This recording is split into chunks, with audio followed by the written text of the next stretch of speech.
Hello friends, welcome to Kannan info Tamil. நம்ம இன்னைக்கு என்ன டாபிக் பார்க்க போறோம் அப்படின்னா, ரஷ்யா உக்ரைன் போர்ல ரஷ்ய விமானப்படை மிகப்பெரிய இழப்புகளை சந்திச்சிருக்காங்க. இந்த இழப்புகளுக்கு பல்வேறு காரணங்கள் சொல்லப்படுது. ரஷ்ய விமானப்படை விமானங்கள்ல எலக்ட்ரானிக் வார்ஃபேர் சிஸ்டம் சரியா இல்ல. அடுத்து ரஷ்யாவிடம் லாங் ரேஞ்ச் பாம்ஸ் தான் இருக்கு, பிரிசிஷன் கைடட் பாம்ஸ் இல்ல. அதனால எதிரிகளோட இலக்கை மிக துல்லியமா தாக்க முடியல அப்படின்னு பல்வேறு காரணங்கள் சொல்லப்படுது. ஆனாலும் இப்போ சமீபத்தில் நடந்த ஒரு நிகழ்வு ரஷ்ய விமானப்படைக்கு ஒரு மிகப்பெரிய அதிர்ச்சியை ஏற்படுத்தி இருக்கு. அதாவது ரஷ்யாவின் மோஸ்ட் அட்வான்ஸ் ஃபைட்டர் ஜெட்டான S-125 விமானத்தை உக்ரைன் சுட்டு வீழ்த்தி இருக்காங்க.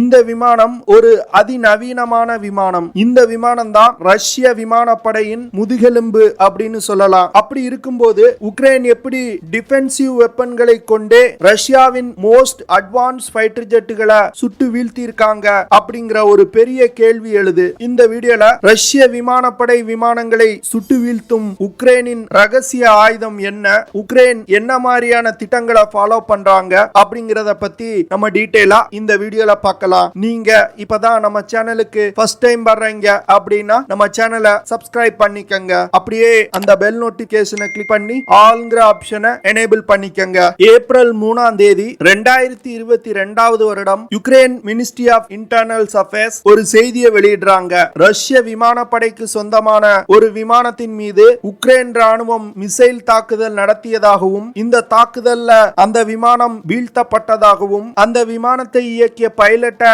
தாங்கள் உயிருடன் பிடித்து வைத்திருப்பதாகவும் செய்தி வெளியிட்டாங்க. இந்த தாக்குதல்ல ஆச்சரியத்துக்குரிய விஷயம் என்ன அப்படின்னா, வீழ்த்தப்பட்ட விமானம் ரஷ்ய விமானப்படைக்கு சொந்தமான மிகவும் அதிநவீனமான Su-35 விமானம். தாக்கப்பட்ட விமானம் சிட் அப்படிங்கிற suppression of enemy air defence அப்படிங்கிற ஆபரேஷனுக்கு சென்றதாகவும், உக்ரைனுடைய ஏர் டிஃபென்ஸ் சிஸ்டத்தால் தாக்கப்பட்டு வீழ்த்தப்பட்டதாகவும் செய்தி வெளிவந்திருக்கு. ஆனா ரஷ்யா உக்ரைனுடைய ஏர் டிஃபென்ஸ் சிஸ்டத்துல பெரும் பகுதியை நாங்க அழிச்சிட்டோம் அப்படின்னு சொல்லி வர்றாங்க.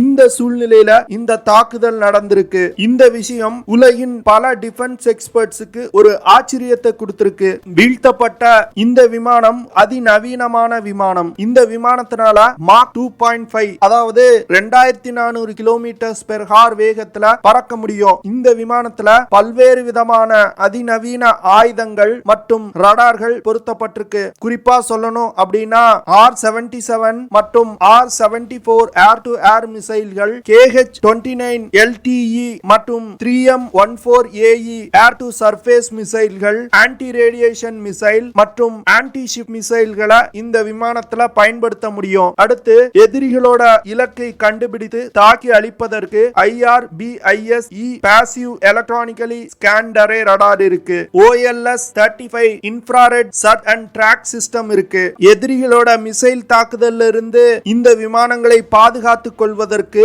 L-175M கீபினியன் M எலக்ட்ரானிக் கவுண்டர் மெஷர் சிஸ்டங்கள் இந்த விமானத்துல இணைக்கப்பட்டிருக்கு. இது போன்ற அதிநவீன சிஸ்டங்கள் இருந்தும் உக்ரைன் எந்த மிசைலை பயன்படுத்தி இந்த விமானத்தை சுட்டு வீழ்த்தினாங்க அப்படிங்கிற கேள்வி எழுது. அப்போதுதான் உக்ரைன் ரஷ்ய விமானத்தை S-125 பிச்சோரா மிசைல்களை பயன்படுத்தி வீழ்த்தியதா சொல்லியிருக்காங்க. இந்த மிசைல் சிஸ்டம் சோவியத் யூனியனால் உருவாக்கப்பட்ட மிகவும் ஆபத்தான மிசைல் சிஸ்டம். கிட்டத்தட்ட 60 வருடங்களுக்கு மேலா உலகின் பல்வேறு யுத்தக்களங்கள்ல பயன்படுத்தப்பட்டு வருது. கிட்டத்தட்ட 60 வருடங்களுக்கு முன்பு இந்த மிசைல் டிஃபென்ஸ் சிஸ்டம் உருவாக்கப்பட்டிருந்தாலும் சமீபத்தில் நடக்கக்கூடிய மாடர்ன் வார்ஃபேர் சினரியாலையும் இந்த மிசைல்கள் மிக சிறப்பா செயல்படுது. இந்த S-125 பிச்சோரா ஏர் டிஃபென்ஸ் சிஸ்டம் இதற்கு முன்பு அமெரிக்காவின் F-16 விமானத்தை ஈராக் யுத்தத்துல சுட்டு வீழ்த்தி இருக்கு. 2015 வருடம் சிரியா யுத்தத்துல அமெரிக்காவின் அதிநவீன ட்ரோனான MQ-1 பிரெடேட்டர் ட்ரோன்களை இந்த மிசைல் டிஃபென்ஸ் சிஸ்டம் வீழ்த்தி இருக்கு. இது போன்ற உலகின் பல்வேறு இடங்கள்ல நடந்த யுத்தங்கள்ல இந்த ஏர் டிஃபென்ஸ் சிஸ்டம் பல விமானங்களை வீழ்த்தி இருக்கு. அதுல மிகவும் குறிப்பிடத்தக்கது அமெரிக்காவின் முதல் ஸ்டெல்த் ஃபைட்டர் ஜெட்டான F-117 நைட் ஹாக் விமானத்தை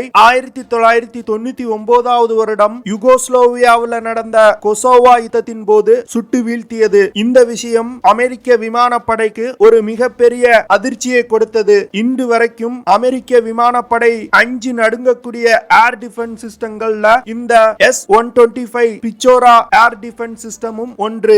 S-125 ஏர் டிஃபென்ஸ் சிஸ்டம் 1961 வருடம் சோவியத் யூனியன் படையில் இணைக்கப்பட்டது. இந்த ஏர் டிஃபென்ஸ் சிஸ்டம் வெனிசுலா வார், ஈரான் ஈராக் யுத்தம், சிரியா சிவில் வார் போன்ற பல்வேறு யுத்தங்கள்ல பயன்படுத்தப்பட்டிருக்கு. இந்த ஏர் டிஃபென்ஸ் சிஸ்டத்தை டிசைன் செய்தது அல்மா சென்ட்ரல் டிசைன் பீரோ அப்படிங்கிற அமைப்பு. இதை மேனுஃபேக்சர் செய்யறது JSC டிஃபென்ஸ் சிஸ்டம் அப்படிங்கிற நிறுவனம். இந்த மிசைலோட லான்ச்சர்ல 4 மிசைல்கள் இருக்கும். V600 இல்லனா V601 மிசைல்களை இந்த மிசைல் டிஃபென்ஸ் சிஸ்டத்துல இருந்து லான்ச் செய்ய முடியும். V600 மிசைல் 60 கிலோகிராம் எடை கொண்ட வெடிபொருட்களை சுமந்து கொண்டு 15 கிலோமீட்டர் தூரத்துல உள்ள இலக்குகளை தாக்கி அழிக்கும். அதுவே V601 மிசைல்னால 70 கிலோகிராம் எடை கொண்ட வார்ஹெட்டுகளை சுமந்து கொண்டு குறைந்தபட்சமா 3.5 கிலோமீட்டர்ல இருந்து அதிகபட்சமா 35 கிலோமீட்டர் தூரத்துல உள்ள இலக்குகளை தாக்கி அழிக்கும். இந்த மிசைல் டிஃபென்ஸ் சிஸ்டத்தினால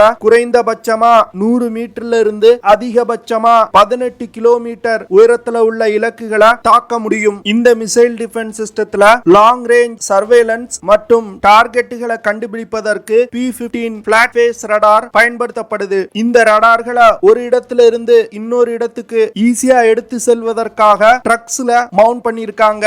அதே போன்று இந்த ஏர் டிஃபென்ஸ் சிஸ்டத்துல PRV-11 SIDE NET E-band high frequency radar பயன்படுத்தப்பட்டிருக்கு. இந்த ரடார்கள்னால 180 கிலோமீட்டர் தூரத்துல உள்ள இலக்குகளை கண்டுபிடிக்க முடியும். அது மட்டும் இல்லாம 32,000 அடி உயரத்துல பறக்கக்கூடிய டார்கெட்டுகளை கூட இந்த ரடார் கண்டுபிடிக்கும். இது போன்ற சிஸ்டங்கள் இருப்பதனாலதான் உருவாக்கப்பட்டு 60 வருடங்கள் கழித்தும் இந்த ஏர் டிஃபென்ஸ் சிஸ்டம் மிக சிறப்பா செயல்படுது. உக்ரைன்ல சுட்டு வீழ்த்தப்பட்ட ரஷ்ய விமானப்படைக்கு சொந்தமான Su-35 விமானம் குறைவான உயரத்துல பறந்து சென்று கொண்டிருக்கும் பொழுது தாக்கப்பட்டிருக்கு. குறைவான உயரத்துல பறப்பது என்பது suppression of enemy air defence system மிஷனுக்கு போகும்போது மிகவும் ஒரு ஆபத்தான விஷயம். ரஷ்யாவின் Su-35 விமானம் குறைவான உயரத்துல பறப்பதற்கு காரணம் என்ன அப்படின்னா, ரஷ்யாவிடம் பிரிசிஷன் கைடட் பாம்ஸ் கிடையாது. அவங்க தங்களோட லாங் ரேஞ்ச் பாம்ஸை நம்பியே இந்த யுத்தத்துல சண்டையிட்டு வர்றாங்க.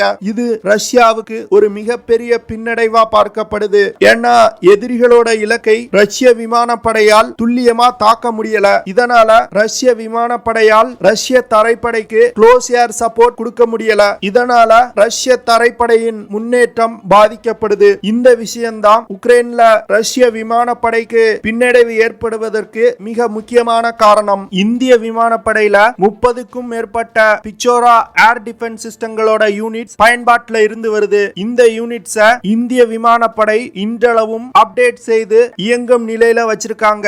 இப்போ சமீபத்துல 2016 வருடம் S-125 Pechora surface to air மிசைல்களை அப்டேட் செய்வதற்காக 590 கோடி ரூபாய்க்கான கான்ட்ராக்ட் ஆல்பா டிஃபென்ஸ் டெக்னாலஜி அப்படிங்கிற நிறுவனத்துக்கு கொடுக்கப்பட்டது. அடுத்து அமெரிக்க தயாரிப்பு ஸ்டிங்கர் மிசைல்களும் ரஷ்ய விமானப்படைக்கு எதிராக ஒரு மிகப்பெரிய பங்களிப்பை பண்ணிருக்கு. இந்த மிசைல்களை பயன்படுத்தி உக்ரைன் வீரர்கள் ரஷ்ய விமானப்படைக்கு சொந்தமான ஹெலிகாப்டர்களை சுட்டு வீழ்த்தியிருக்காங்க. அது மட்டும் இல்லாம ரஷ்ய விமானப்படையில் உள்ள எலக்ட்ரானிக் கவுண்டர் மெஷர் சிஸ்டங்கள் இல்லாத விமானங்களையும் இந்த ஸ்டிங்கர் மிசைல்களை பயன்படுத்தி சுட்டு வீழ்த்தியிருக்காங்க. இந்த ஸ்டிங்கர் மிசைல் ஒரு மேன் போர்ட்டபிள் ஏர் டிஃபென்ஸ் சிஸ்டம். இந்த சிஸ்டமும் S-125 போன்றே மிகவும் பழமையான ஒரு சிஸ்டம். முதல்ல 1981 அமெரிக்க படையில் இணைக்கப்பட்டிருக்கு. அதற்கு பிறகு உலகின் பல்வேறு பகுதிகளில் நடந்த யுத்தங்கள்ல பயன்படுத்தப்பட்டிருக்கு. இந்த மேன் போர்ட்டபிள் ஏர் டிஃபென்ஸ் சிஸ்டத்தை ஒரு வீரர் தன்னுடைய ஷோல்டர்ல வச்சே இயக்க முடியும். இந்த சிஸ்டத்தோட டோட்டல் எடை 15 கிலோகிராம். இந்த ஏர் டிஃபென்ஸ் சிஸ்டத்தோட நீளம் 1.5 மீட்டர். இந்த ஏர் டிஃபென்ஸ் சிஸ்டத்துல பயன்படுத்தப்படும் மிசைல்கள்ல ஹை எக்ஸ்ப்ளோசிவ் வார்ஹெட்டுகள் பயன்படுத்தப்படுது. இந்த ஏர் டிஃபென்ஸ் சிஸ்டத்துல இருந்து வெளிவரும் மிசைல்கள்னால 1 கிலோகிராம் எடை கொண்ட வார்ஹெட்டுகளை சுமந்து சென்று எதிரிகளோட விமானங்கள் மீது தாக்குதல் நடத்த முடியும். இந்த மிசைல்கள்ல சாலிட் ஃபியூல் ராக்கெட் மோட்டார் பயன்படுத்தப்பட்டிருக்கு. எதிரிகளோட விமானங்கள் பறப்பதை கண்டுபிடிப்பதற்கு இன்ஃப்ராரெட் ஹோமிங் சிஸ்டம் பயன்படுத்தப்பட்டிருக்கு. இந்த ஸ்டிங்கர் மிசைல்கள்னால அதிகபட்சமா 4.8 கிலோமீட்டர் தூரத்துல உள்ள இலக்குகளை தாக்கி அழிக்க முடியும். குறைவான உயரத்துல பறக்கக்கூடிய வான் இலக்குகளை 3.8 கிலோமீட்டர் தூரத்துல இருக்கும் இருக்கும் பொழுது தாக்கி அழிக்க முடியும். இந்த 2 சிஸ்டங்களை பயன்படுத்தி தான் உக்ரைன் ரஷ்ய விமானப்படைக்கு மிகப்பெரிய சேதத்தை ஏற்படுத்தி இருக்காங்க. உக்ரைன் ரஷ்யா யுத்தம் உலக நாடுகளுக்கு பல பாடங்களை கற்பித்து கொடுத்திருக்கு. அதாவது ஒரு நாட்டிடம் அதிநவீன ஆயுதங்கள் இருந்தா அவங்க எளிதா இன்னொரு நாட்டை தோற்கடிச்சிடலாம் அப்படின்னு கருதப்பட்டது. ஆனா எவ்வளவு அதிநவீன ஆயுதங்கள் இருந்தாலும் ஆயுதங்களை சிறப்பா பயன்படுத்தல அப்படின்னா தோல்வி நிச்சயம் அப்படிங்கிற விஷயத்தை காமிச்சிருக்கு. ஓகே ஃப்ரெண்ட்ஸ், நம்ம வீடியோவோட நிறைவு பகுதிக்கு வந்துட்டோம். இதெல்லாம் தான் நான் உங்ககிட்ட ஷேர் பண்ணணும் அப்படின்னு நினைச்ச விஷயங்கள். ஐ ஹோப் நான் ஷேர் பண்ண விஷயங்கள் உங்களுக்கு பிடிச்சிருக்கும்னு நினைக்கிறேன். அப்படி பிடிச்சிருந்துச்சுன்னா ஷேர் பண்ணுங்க, லைக் பண்ணுங்க, கமெண்ட் பண்ணுங்க, மறக்காம நம்ம சேனலுக்கு சப்ஸ்கிரைப் பண்ணுங்க. அப்படியே அந்த பெல் நோட்டிபிகேஷனை கிளிக் பண்ணி ஆல்ங்கிற ஆப்ஷனை எனேபிள் பண்ணிக்கங்க. See you in the next video. Jai Hind.